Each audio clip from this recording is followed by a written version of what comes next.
guys, it's Dr. Bickling from Own It Dental. As always, here's my contact information if you need to get a hold of me. And if you guys are enjoying these videos, please do hit that thumbs up button. It's right down below, and it lets me know that you like me. Speaking of us liking each other, today we're going to talk about just because you're right doesn't mean that the patient likes you. So let's dig into it.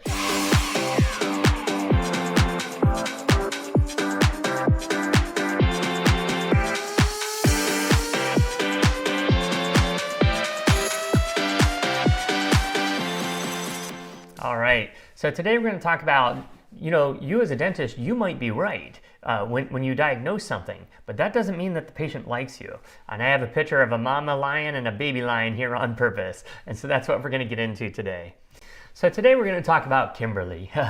Kimberly came to my attention back when I was working for a larger dental corporation where I was the boss of 50 doctors spread out over 26 offices. And Kimberly saw a doctor in one of our offices, and Kimberly was a new patient. She was a teenager, young teenager, maybe 14 or 15 years old, and she showed up with her mother, hence the mama lion and the baby cub, right? But after Kimberly's visit, the reason why I found out about Kimberly is because the doctor that saw Kimberly was reported to the Maryland State Dental Board for overdiagnosis. And it seemed a little odd to me because I knew this doctor. I knew this doctor was kind of shy, and didn't really diagnose a lot. In other words, she wasn't one of our top performing doctors. So, it was my job to figure out what was going on and what can we do about it. So one of the first things I did was I looked at the treatment plan and I looked at the radiographs. And these aren't the exact radiographs, but it was somewhat similar to this. There was one or two teeth that had large carious lesions, kind of like this, that may or may not need root canals and may or may not need crowns. And then, a bunch of class 2 and class 3 composites were treatment planned as well. All in all, the treatment plan came to about $2,000 and the insurance covered about $1,500. Now, and that's certainly not a massive treatment plan. And as a matter of fact, just going through the radiographs themselves, I came up with a realistic treatment plan closer to around $6,000, assuming if the patient ended up needing any root canals on teeth, similar to this. So, the doctor was correct in their finding, at least on the diagnosing of the caries. Whether or not the treatment was accurate, I didn't do an examination on the patient, so I can't say. But it certainly was accurate, and if not on the conservative side of accurate. So how did the doctor get reported to the Maryland State Dental Board for overdiagnosis and aggressive diagnosis? It's clear to me that there was a disconnect in what the doctor thought and what the mother thought. And that's what we're going to talk about today. So I start looking for clues, and one of the first clues I come along is the health history form. And there's a line on there that says, what's your reason for a visit? And Kimberly, or her mother, put down cleaning. And the next line says, are you currently experiencing any problems or pain? And of course she said no. When was your most recent dental visit? And it said 6 months ago. Ooh, so that was pretty recently. And who was your previous dentist? It was Dr. So-and-so up in Hagerstown, Maryland. Now, the doctor that was seeing Kimberly was in Prince Frederick, Maryland, which is about 2.5 hours away from Hagerstown. So something fishy's going on. They just recently saw a dentist 6 months ago up in Hagerstown, Maryland. So I reached out to the family, I spoke to the mother and just asked what was going on. And sure enough, that they had just moved to Prince Frederick. Kimberly's father had retired and they moved to Prince Frederick, and they were seeing Dr. So-and-so up in Hagerstown. He was a family friend and they've been seeing him for years. Kimberly's been seeing Dr. So-and-so her entire life, and they trust him and they love him. And of course, what has Dr. So-and-so been saying about Kimberly's teeth? Everything's fine, you're doing great, everything's perfect. So when they come to Prince Frederick and they see a new dentist who they don't know and they don't trust, and that new dentist tells them now that she needs $2,000 worth of dentistry, guess who's the bad guy? And this is not a situation where the doctor was wrong, because the doctor was correct. And if anything, the doctor was a little conservative. But this is a situation where the doctor didn't even understand she was walking into a trap. It's a trap!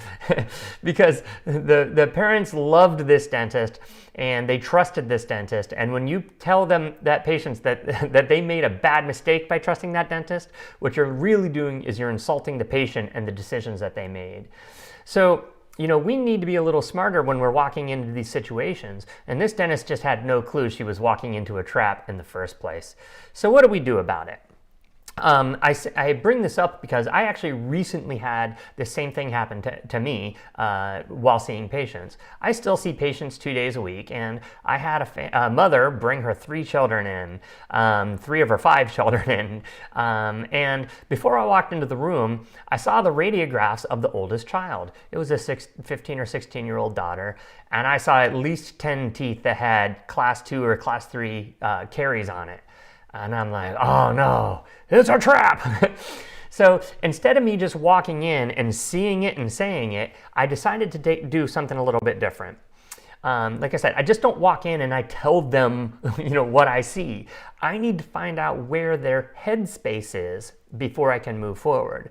So first thing I do is I make sure that the mother's in the room, and I walk straight across to them and I look her in the eye and say, hey, nice to meet you. I'm Dr. Bickling. I want to make nice with mom, because mom is the one that's going to make or break this interaction, not the kid, right?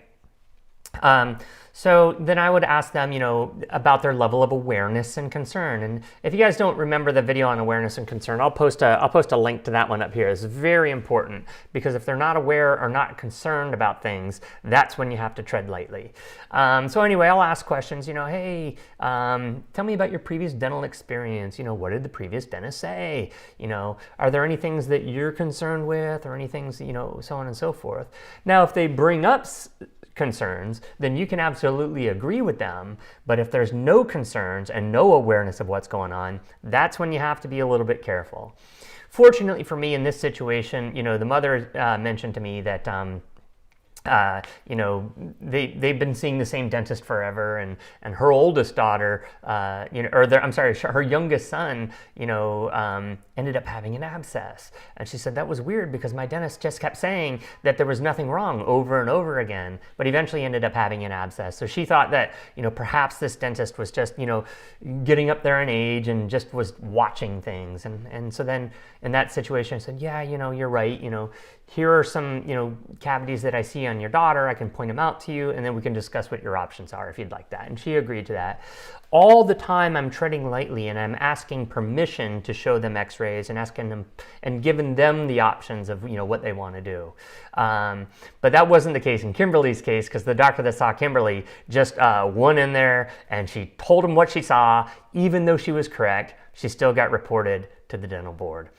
So in a situation like that, where maybe the parent isn't aware of anything going on, or the child isn't aware of anything going on, and they're not concerned about anything, maybe that's when you kind of pick and choose and tread a little bit lightly. So you show them maybe that x-ray that has the big cavity, and you say, here's an x-ray here, this is a big cavity.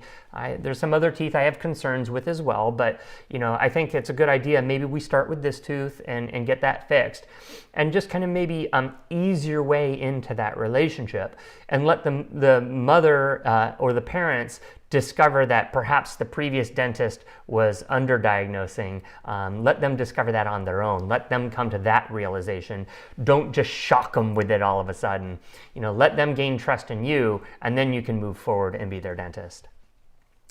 So whatever happened to that doctor that saw Kimberly, So the doctor was reported to the Maryland State Dental Board, and of course, the board is not there to help you doctors. The board is there to protect the patients from you doctors, right? So if there is a complaint to the state board, they're going to investigate it. And of course, the board did investigate it. They asked for all the information regarding Kimberly and her chart. And they also asked this doctor to provide 4 or 5 other random charts. So the board looks through Kimberly's chart, and the board says, yeah, we agree. This is, a fine treatment plan, and sided with the doctor on that case. So no big deal, right? Wrong. Because in the 4 other charts that the board asked for, they found flaws. They found patients that had no periocharting. They had patients that had no radiographs for certain procedures, like root canals and so on and so forth. And they saw patients that had work done, but no diagnosis. So this doctor was eventually given, their license was put on probation. They were given a slap on the wrist. They were asked to pay a fine, and they had to take a class. So this doctor actually ended up getting in trouble from a thing that they didn't even do because of a complaint that they were right about in the first place. So in any case, the point of all of this is that this is not a case of a doctor being right or wrong. This is not a case of, which treatment plan is correct. This is a case of proper communication skills. This is a case of understanding patient psychology. When a new patient comes in to see you, they don't know you. They don't necessarily trust you. And just because you're right, that doesn't mean they'll like you. Instead of just seeing it and saying it, make sure you're asking questions to find out, where the patient's head is and what they're aware of and what they're concerned of. Because if you start pushing them a little bit too fast, a little bit too far, something bad like this could happen to you as well. So in any case, I hope you enjoyed this video. I'm Dr. Bickling. Here's my contact information, and I'll see you on the next one. I'll talk to you soon. Bye. If you enjoyed this video and want to see more content like it, go to ownitdental.com or click the link above and check out my services. I have dozens of hours of training videos and have negotiated reduced lab fees for all my clients. So if you want to get out of the dental chair and start owning your business, go to ownitdental.com and check out my services, and I'll see you soon.